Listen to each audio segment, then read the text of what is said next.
Hi, this is Brent McKim, President of JCTA. Lately, I've been talking to a lot of members about pension issues, and one question that comes up is, do we even know what it costs to pay for a pension for a new hired employee? Because we have this huge debt that we're trying to pay off, and how much of what the state pays goes to pay off the debt, the unfunded liability as it's known, and how much does the plan actually cost? Is it a really expensive plan or what? Well, that is a really important question, and there's some terminology to know. The actual cost of the payment for a new hire that's necessary for them to have a full retirement when they reach retirement age has a name, and that is known as normal cost. So when members ask, what is the actual cost of the plan, not counting digging out of the hole that we're in, the answer to that is the normal cost. And so what is the normal cost? Well, if we go to the PFM report and we turn to page 16, it answers that question. On page 16, it says that the net employer contribution, the normal cost for the employer right now, is 5.835% of payroll. Or, to make numbers simple, we'll say it's a little less than 6%. So the current normal cost is a little less than 6%.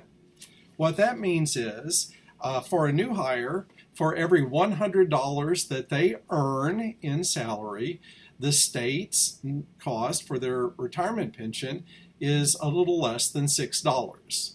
To make it simple, let's just say $6. What's being proposed in the PFM report? What would that look like? Well, in the PFM report, they recommend putting new hires into Social Security. And how would that work? Well, if we put new hires into Social Security, the required payment for an employer in Social Security is 6.2% of payroll. So for that same person, for every $100 that they earned, the employer would have to put in $6.20 into Social Security. Presumably that would be the state if we continue as we have in the past. However, the PFM report also recommends, in addition to Social Security, it recommends a 401k plan. And they recommend that the state put in a matching amount for the employee that would range anywhere from a minimum of 2% up to a maximum of 5%. So anywhere from 2 to 5%. Assuming that most teachers are well-educated, college degreed individuals, they tend to save at higher rates than the average individual. So in that range of 2% to 5%, they're probably going to be toward the upper end of it. And so let's just say about 4% would probably be a likely amount that the state would have to match with in that range of 2 to 5. So for new hires, the total amount that the state would be putting in, or the employer, whoever that is, would be 6.2% for Social Security plus 4% for an employer match for a total of 10.2% of payroll. So if we compare, if you're starting to think this sounds a bit funny, you're right, because the current situation is the normal cost for the employer is about 6% of payroll. Under the proposed solution, because our current situation is considered too expensive, the proposed solution is to move to something that costs more than 10% of payroll. This leads to a fundamental concept that we as educators need to help educate our elected officials to understand, and that concept is 6% costs less than 10%. moving to a solution, which is a 10% of payroll solution, when we're currently paying 6, doesn't help us pay off our unfunded liability. Let me explain it in a slightly different way. Right now, the total payment that the state puts in for every teacher is about 16.5% of payroll. For new hires, that means out of that 16.5%, about 6% goes toward actually paying for the full retirement when those new hires get to retirement age. The remaining 10.5% goes toward paying off the unfunded liability. So new hire payments by the state actually are helping to dig us out of the hole, and about 10.5% of what they pay the state goes towards digging us out, paying off the unfunded liability.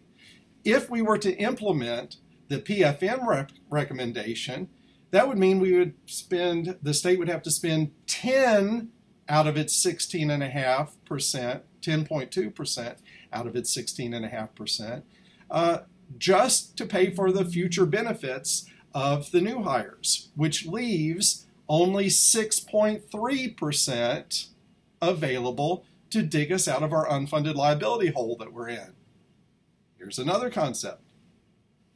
Paying 10% toward the unfunded liability digs us out faster than only paying 6.3%. So these are fairly straightforward concepts.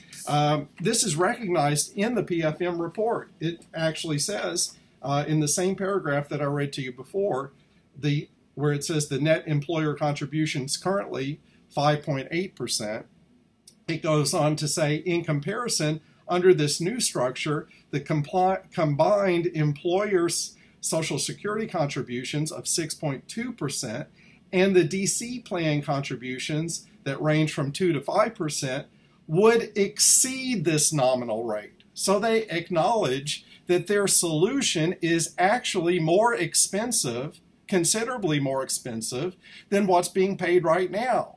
So the PFM recommendation, rather than cutting costs, actually increases costs for the state for every new hired employee from this point forward, and that does not help us pay off our unfunded liability.